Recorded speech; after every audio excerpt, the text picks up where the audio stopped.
Obviously, they did an unbelievable job tonight. They played with the energy and the passion and the urgency, the competitive spirit that I want to continue to build this program with. And those guys represent what we're going to try to do at Florida State for a long time. And you know, you can say do more with less. I think these kids are talented, plenty talented enough. But the reason we're successful right now in this period is, again, they just show up every day. They put their hard hat on, they get to work, and they have a great attitude regardless of the circumstances. Doesn't matter who we're playing, doesn't matter if it's raining, if it's sunny. Really, none of the circumstances matter anymore. They show up every day and just work their tails off. And I would sign up to coach these six any day of the week from this season till whenever I retire, and hopefully that's a long time from now. But all of these guys, and obviously Chauncey had an unbelievable night tonight, a memorable night. But Alex Steen, Kobe McGee, you know, Rob, Lejay, and I want to talk about Shaw for a second. I haven't played Shaw in I don't know how many weeks. And I didn't tell him I was playing him until about 5 minutes before the game. And for him to show up every day, it's tough, man. He's a great kid. He has an ego and pride just like I do. And it's tough to not get in the games and show up every day and work and stay ready. But to his credit, and you talk about Cam Miles too, but I'm going to focus on Shocks. He's a senior. It's hard to be a senior and know this is your last run and be okay with not playing. And I know that he's not okay with not playing because I wouldn't be either. That's the reality of it. But for the betterment of the team, he shows up every day with a great attitude. And to me, that's why Shaw's going to win at life. And hopefully all of our guys can use whatever challenges they have. Obviously for Shaw's playing time, for others it's different things, on the court, off the court, and use those challenges, again, despite what challenges you have, if you show up with a great attitude and work, usually good things happen for you. So just a credit to our seniors. I'm so happy for them, and hopefully we can keep this momentum rolling. Questions for Coach, please. Coach, you guys started out 0-5 in the ACC. Yeah, thanks for the reminder. Since then, you finished 10-8. Did you think that this would be possible back then, looking like nothing was going your way early on? Yeah, that's a good question. I never lost confidence in the big picture of what we're building. I never lost belief in why I took this job or can I do this thing as a head coach. I can see beyond just this season of what we're building, what we're doing, obviously from the administration level on down to turn this basketball program into something that's special for all of you, not just me and us and our staff. I never for a second lost faith in that.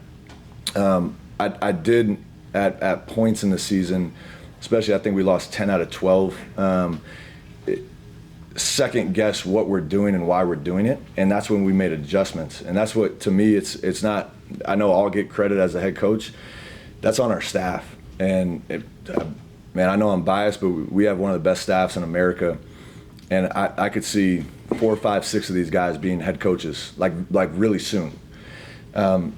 When your staff comes to you and the people you hire come to you, and now everyone didn't agree that they all didn't have the same message, but there was one thing: we can't keep doing what we're doing. That was a common thread through the building. I'll never have too much pride or ego to not listen to people that are quote unquote underneath me. There's a lot of coaches in our building that are smarter than I am, that see things that I miss, and that to me is, I never lost faith in what we were doing, but it's like, okay, this is not working. This is an embarrassment. We have to shift and we have to adjust. And so a credit to our staff, but even more, again, the character of our locker room, a credit to the guys in the darkest moments and in the toughest times to still have faith in what we were saying. Because easily they could be like, these guys don't know what they're doing. We lost 10 out of 12. We're not good enough. They're not good enough. Let's splinter and try to go get our stats.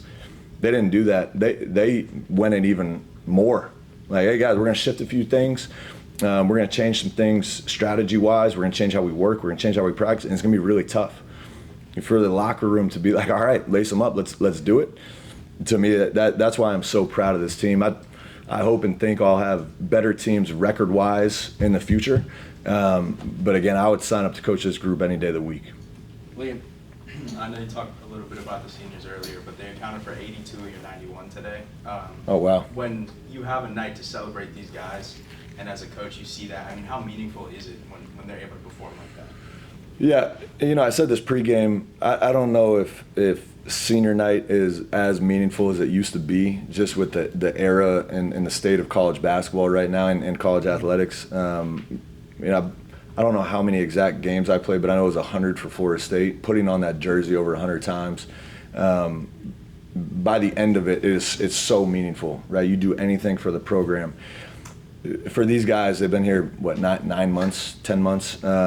It's probably not the same feeling myself and Davis Dulkes and Derwin Kitchen, all these guys that played years here felt, but all of these guys have put this jersey on and are now hopefully making everyone proud.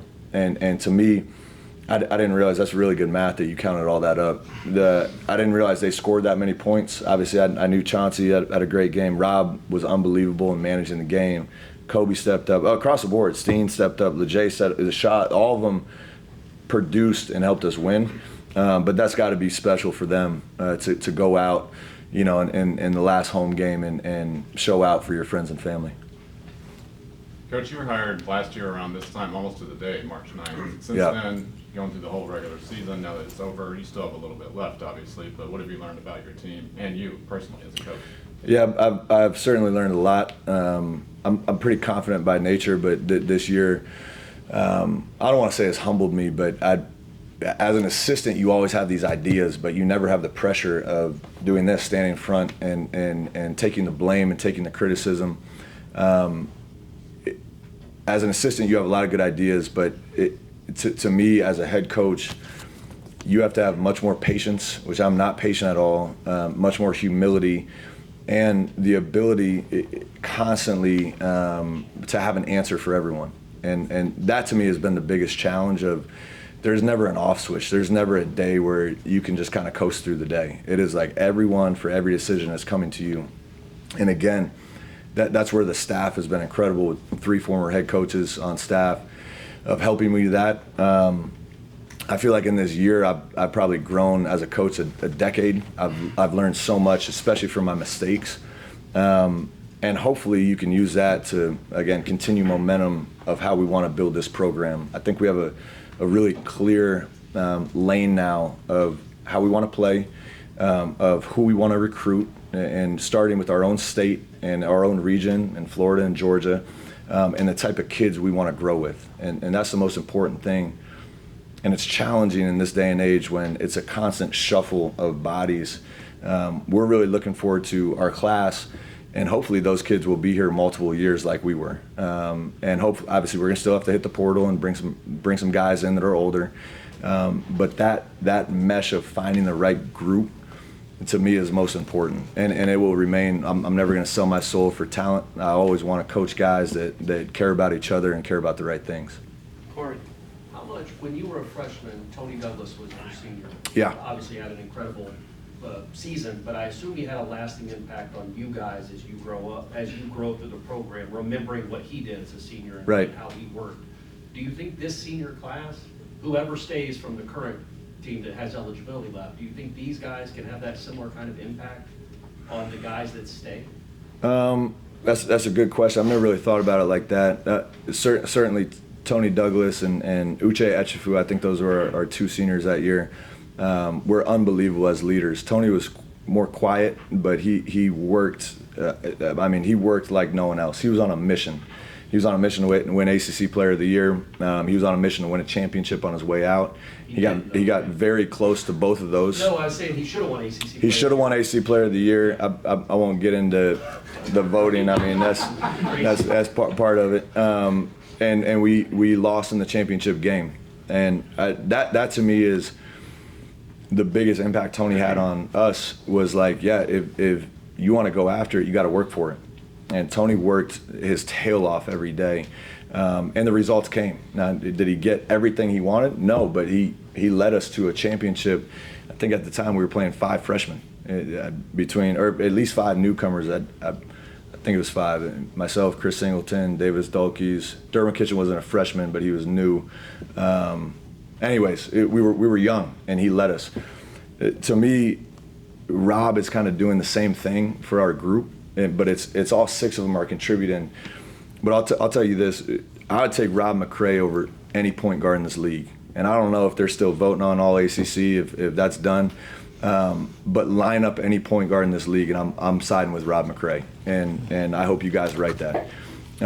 He doesn't get the credit he deserves because we're in Tallahassee and because of the way we started, let's be honest. But that guy is unbelievable, and we're going to miss him. I hope Rob and this group of 6 seniors have left an impact and at minimum a foundation for guys. We're going to do more with less, but every night that ball tips up, we're going to scrap. And I think that's what we've been doing over these last 12, 13, 14 games. I don't know how long. And when we do that, we're a really tough team to beat. All right. There was a play late in the game where Chauncey had the ball in the paint against one of the big dudes, and he just kind of muscled it in there and scored. You looked pretty fired up. How far has he come? I mean, that wasn't his role at his previous school. Like, how far has he come just in his overall game in different ways? Yeah, when Chauncey Wiggins, and I'll extend it even to Rob and LeJay, and all our guys are important, they all have rules, but when Chauncey Wiggins plays with the force and the determination he played with tonight, everyone's going to talk about the 31, which they should, talk about the 6 threes, which they should. That's really impressive. The 9 rebounds and the 3 offensive boards is what I'm most pleased with.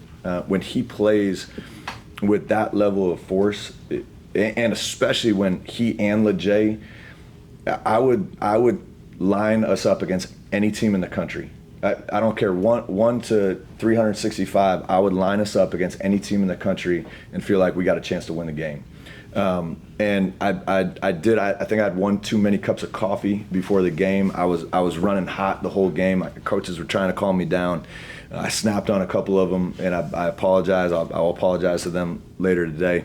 But those are the things that excite me, because those are the things that win you basketball games. You guys are going to write about the cute stuff and the points and the shots, which I love too. I love when you make shots. But those are the things, the little things, the battling for rebounds, the rotations, the contesting shots, the boxing out. Those are the things that will win you close games. And hopefully we can carry this over into next week.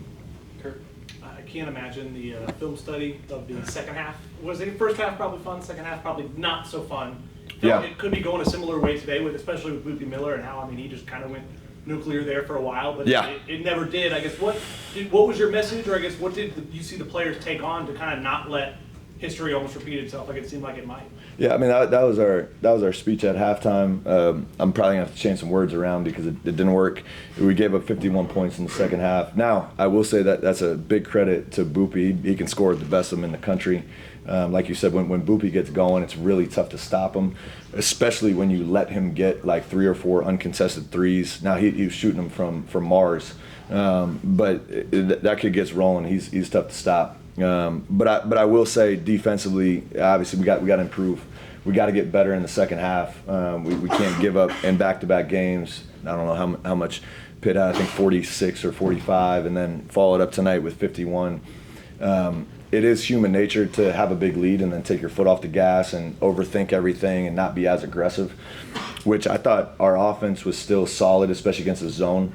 Guys didn't come to a screeching halt, which was nice. To score 45 plus in both halves is great, but our defense has to be better. We can't give up. I don't know how many threes they hit in the second half. They hit 10 out of 18. We just got to be better, and we got to find a way. Hopefully we continue to get leads, but we got to find a way with leads to keep the urgency that got us the lead. Taylor. Coach Johnson, sure if you saw post-game when Chauncey was going over to his post-game interview, pretty much the entire team went over to support him there. Just wondering, have you seen the chemistry get to this point? I've seen like they're at an all-time high. Yeah, these guys really care for each other, and it's genuine and it's authentic, and I think it's never going to show up in a box score. It doesn't show up, day to day. You guys don't see how these guys work, but the off the court chemistry and just care for each other sometimes will help you outproduce anything you're doing offensively, defensively, play-wise, X and O, strategy, tactics. It doesn't matter.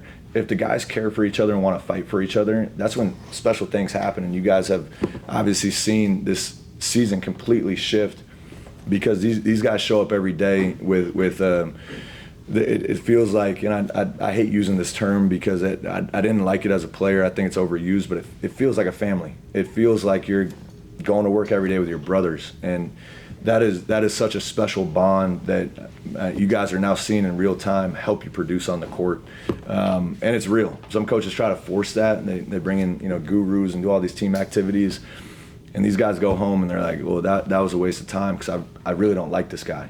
I think these guys not only like each other, but they want to fight for each other, which is really special.